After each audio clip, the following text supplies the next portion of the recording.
Hi everyone, welcome back to the English Enclave, your go-to place for learning English. Today, we're diving into one of the most important topics in English grammar, tenses. Understanding how to use the right tense will help you sound more natural and confident when speaking English. We're going to cover the three main tenses, present, past, and future, along with their key forms, simple and continuous. By the end of this video, you'll know when to use each tense, how to form them, and some common mistakes to avoid. I'll also give you plenty of examples and practice exercises. Ready? Let's get started. First, let's take a quick look at the big picture. There are three main time frames that tenses refer to: present, things happening now or regularly; past, things that happened before now; future, things that will happen later. Each of these can be broken down into different forms, like simple, for completed actions, and continuous, for ongoing actions. These combinations of time and action help us talk about what's happening in different contexts. In this lesson, we'll focus on the simple and continuous forms of each tense. Let's start with the present simple tense. This is used for things that are true now, things that happen regularly, or facts. For example, I live in New York. Fact, she drinks coffee every morning. Habit. Formation, it's easy to form. For most verbs, just use the base form of the verb. Add s or es when talking about he, she, or it. Examples: I play tennis. He plays tennis. Practice time. Now, let's practice. I'll give you a verb, and you try to put it in the present simple form. Ready? To eat. She daten. Breakfast at 8 a.m. To work. They natins at the bank.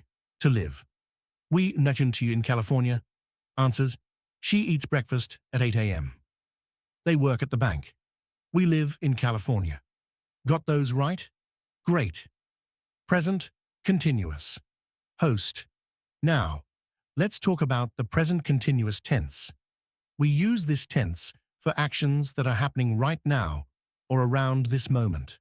For example, I am watching this video. They are learning English. Formation. It's formed using the verb to be plus the ing form of the verb. Examples: I am working on a project. She is eating lunch right now. Practice time. Your turn. Try to form the present continuous for these sentences. To study, he been see English right now. To read, he a new book. To cook, I you dinner this evening. Answers: he is studying English right now. They are reading a new book. I am cooking dinner this evening. Common mistakes. Be careful. A common mistake is to use the present continuous for permanent situations. For example, instead of saying, I am liking pizza, say, I like pizza. Next, let's move on to the past simple. We use this tense to talk about things that started and finished in the past. For example, I visited Paris last year. They finished the project yesterday.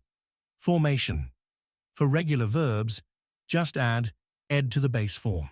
Irregular verbs, however, can change completely, e.g., go becomes went. Examples: I watched a movie last night. He traveled to Japan last summer. Practice time. Now it's your turn. Try to fill in the blanks. To watch, she, TV last night.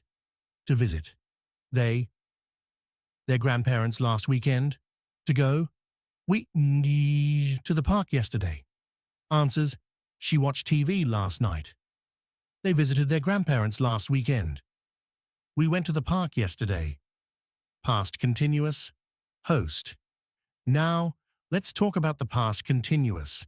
We use this tense to talk about actions that were happening at a specific moment in the past. For example, I was studying at 8 p.m. last night. They were playing soccer when it started raining. Formation. It's formed using was, were plus, the ing form of the verb. Examples: I was cooking dinner when you called. They were watching TV when the power went out. Practice time. Let's try a few together. To drive, she. To work when it started raining. To study, I. For my exam, when the phone rang. To watch, they, a movie at 7 p.m. Answers: she was driving to work when it started raining. I was studying for my exam when the phone rang. They were watching a movie at 7 p.m. One common mistake is mixing up past simple and past continuous. Remember, use past simple for completed actions and past continuous for ongoing actions in the past. Let's move on to the future simple tense. We use will to talk about actions or events that are going to happen in the future, especially when we decide to do something at the moment of speaking. For example, I will call you later. We will meet tomorrow. Formation. It's formed using will plus the base form of the verb. Examples: I will help you with your homework. They will come to the party. Practice time. Now it's your turn to practice. Try these. To travel, IT. To France next summer. To call, his friend tonight. To cook, we dinner later. Answers: I will travel to France next summer. He will call his friend tonight. We will cook dinner later. We also use going to talk about future plans, especially when they are already decided. For example, I am going to visit my family next weekend. She is going to start a new job. Formation. It's formed using am is, ar, plus going to plus base form of the verb. Examples: I am going to study tonight. They are going to travel next month. Practice time. Your turn. Fill in the blanks. To visit, she orta. Her friend tomorrow. To move, we faj to a new house next week. To start, hinosaj, a new course in January. Answers: she is going to visit her friend tomorrow. We are going to move to a new house next week. He is going to start a new course in January. Congratulations. The time traveler and the tenses. In a quiet little town, there lived a brilliant scientist named Dr. Tempest. He was obsessed with time, how it worked, how it flowed, and how it could be manipulated. For years, he had been working on a machine that could take him to any moment in the past or future. After countless failures and long nights, the day finally arrived when his machine, the chronolocator, was ready for its first journey. Dr. Tempest stepped inside the machine, and with a few adjustments, he set the dials to visit 3 different times: the past, the present, and the future. Little did he know that each stop would teach him something profound about time itself. The past, simple past, past continuous, and past perfect. The chronolocator whirred and clicked, and suddenly, Dr. Tempest found himself in his childhood home. He looked around in wonder as he saw himself as a young boy playing with a toy car. He remembered this day. He had played with that car for hours until it had broken. As he watched, he noticed his younger self was laughing with joy, completely unaware of the broken toy that would soon follow. He realized that the past continuous tense captures actions that were happening at a specific time in the past, moments frozen in time, incomplete yet flowing. Then his mother walked into the room. She had been cooking dinner, and the smell of roasted chicken filled the air. Dr. Tempest smiled, remembering that his favorite meal had already been prepared by this time. He understood that the past perfect spoke of things that had been completed before another moment in the past. How strange, Dr. Tempest thought. The past is filled with layers. Some events simply happened, some were ongoing, and some had already finished. The present, present simple, present continuous, and present perfect. With a flash of light, Dr. Tempest was pulled back into the present. He stood in his laboratory, exactly where he had been when he first turned on the machine. Everything around him was alive with motion. The machines are humming, the lights are blinking, and he feels the excitement of discovery in his bones. In the present, everything happens in the now, he realized. Simple, present tense talks about facts, habits, or general truths. The machine works perfectly, he said aloud, marveling at his own creation. I use this lab every day, he added, acknowledging his daily routine. But some things he thought were ongoing. He is experiencing this moment, right here, right now. That's the present continuous.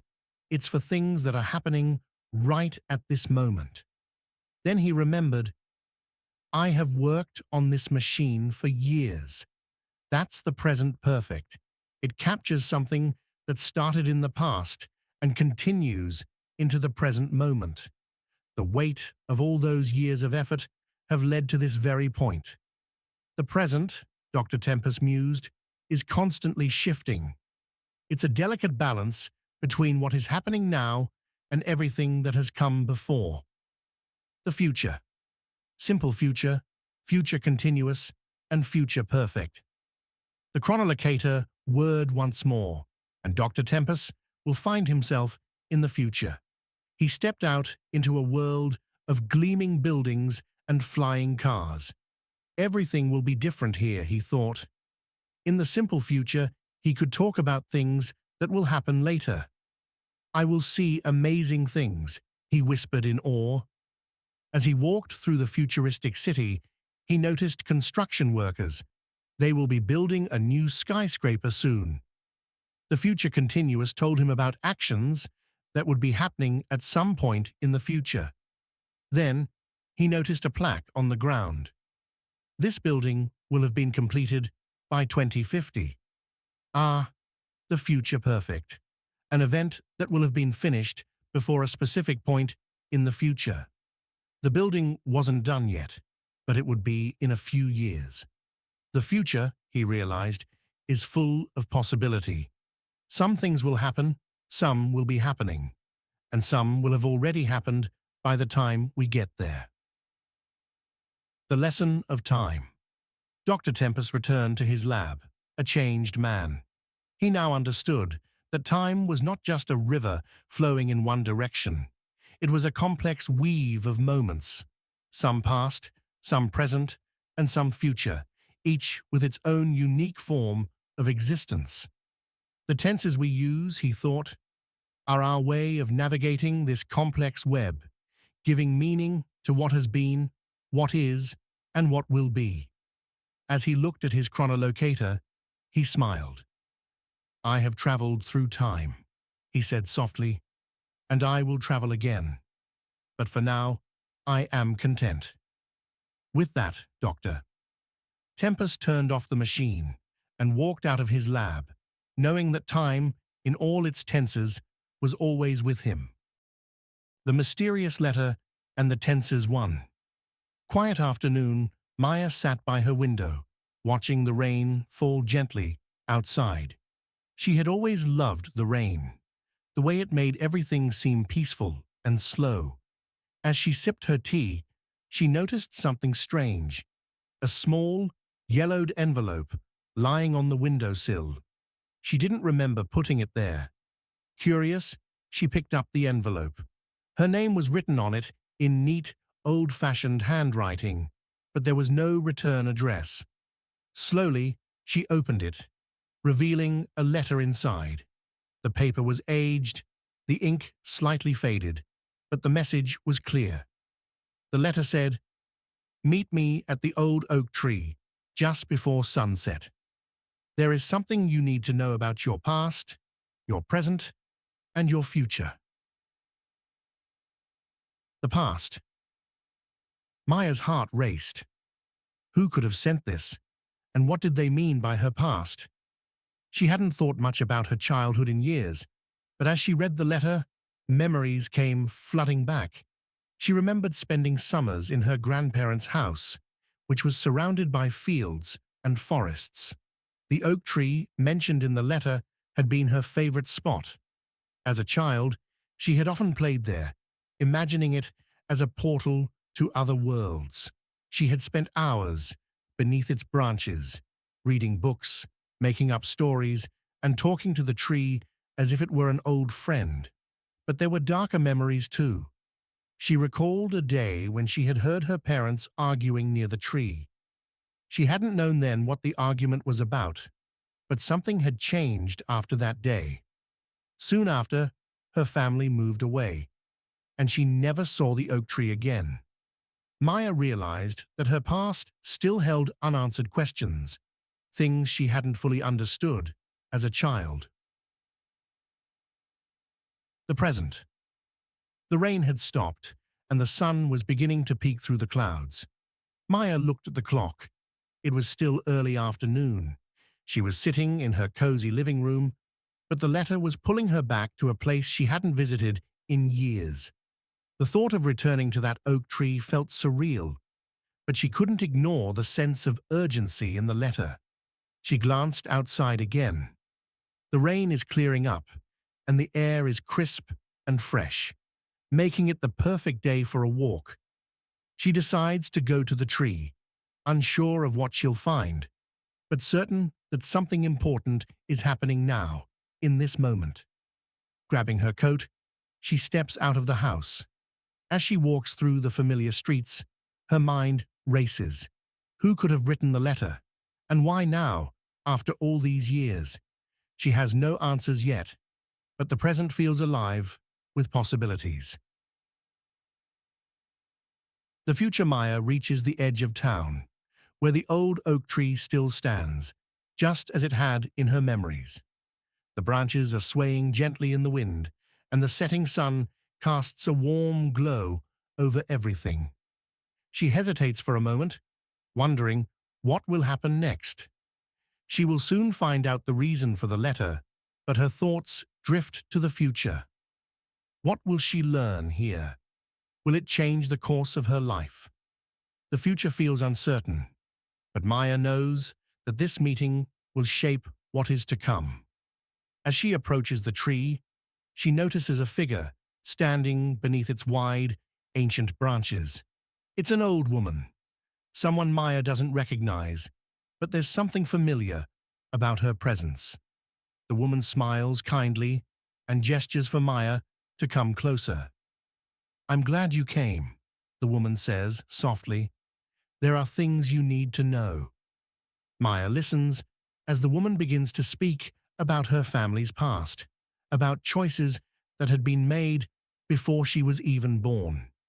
She learns about secrets that had been kept from her, decisions that had shaped her life in ways she never knew. But the woman also speaks about the future, how the knowledge Maya gains today will help her make important decisions in the days to come. "You will understand soon," the woman says. "Your path forward will become clearer once you have time to think about all of this." The lesson of time. As the conversation ends, Maya feels both overwhelmed and enlightened.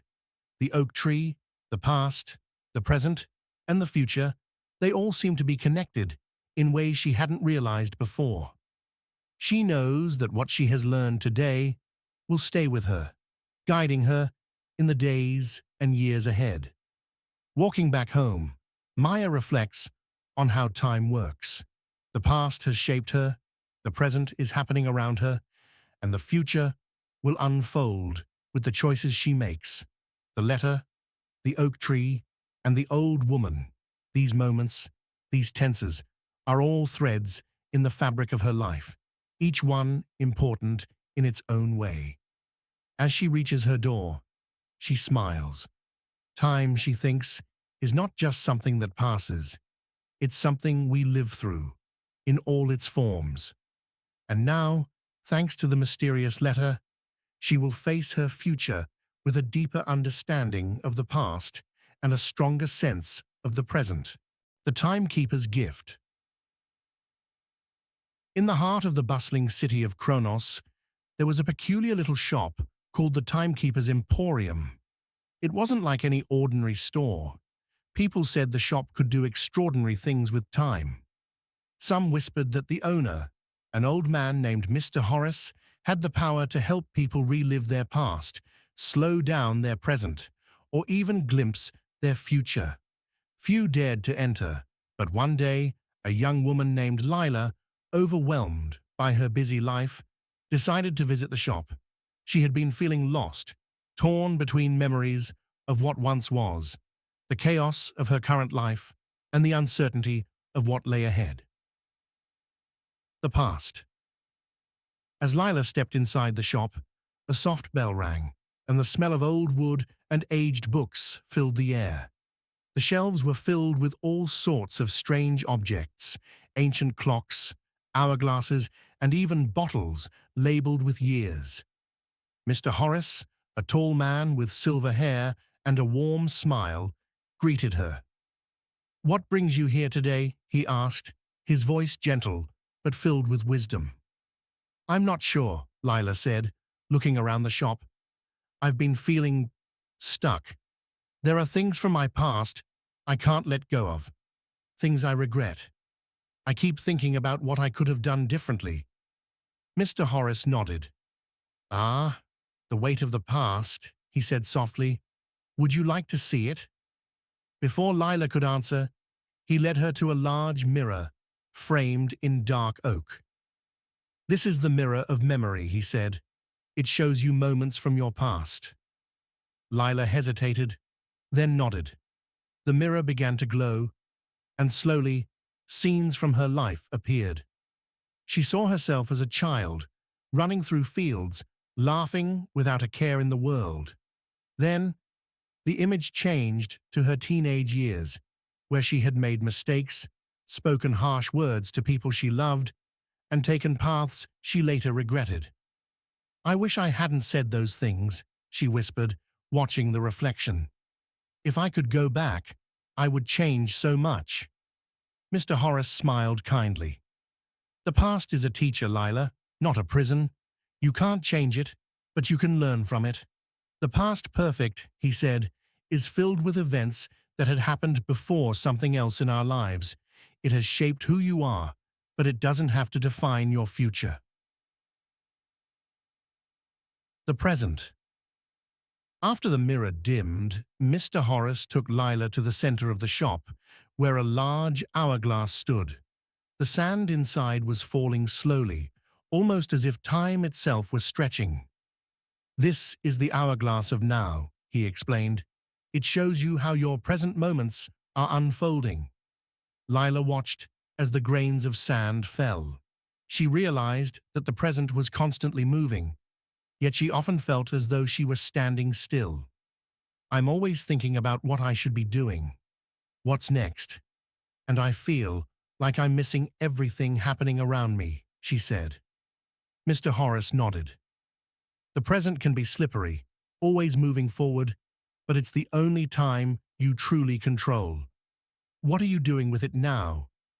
Lila thought for a moment. "Right now, I'm trying to understand, to slow down," she said quietly. "I've been rushing through everything, not paying attention." "That's the gift of the present continuous," Mr. Horace said. "It reminds us that life is happening right now. When we focus on what we're doing, feeling, and experiencing in this moment, we start to live more fully." Lila looked at the hourglass, the grains of sand still falling slowly. "So, I need to pay attention to what is happening, instead of worrying about everything else?" "Exactly," he smiled. "The present is fleeting, but when you live in it, it feels timeless." The future, finally, Mr. Horace led Lila to the back of the shop, where a crystal ball rested on a velvet cushion. It shimmered with a soft, ethereal glow. "This," he said, "is the orb of possibilities. It doesn't show you what will happen, but it gives you a glimpse of the futures that could unfold based on your choices." Lila sat down, staring at the orb. She wasn't sure she wanted to see the future. It felt too uncertain, too vast. But Mr. Horace encouraged her. The future, he said, is filled with possibilities, shaped by what we do today. The orb began to swirl, and images of different paths appeared. In one vision, Lila was working in a job she hated, consumed by stress. In another, she was traveling, exploring new places, meeting new people. In yet another, she had started her own business, pursuing her passion. What you choose now, Mr. Horace said, will affect your future. The future simple tense tells us about what will happen, but nothing is certain. You have the power to shape it. Lila felt a sense of relief wash over her. The future wasn't something to fear, it was something she could influence. She stood up, feeling lighter than when she had first entered the shop. So, it's all connected, she asked.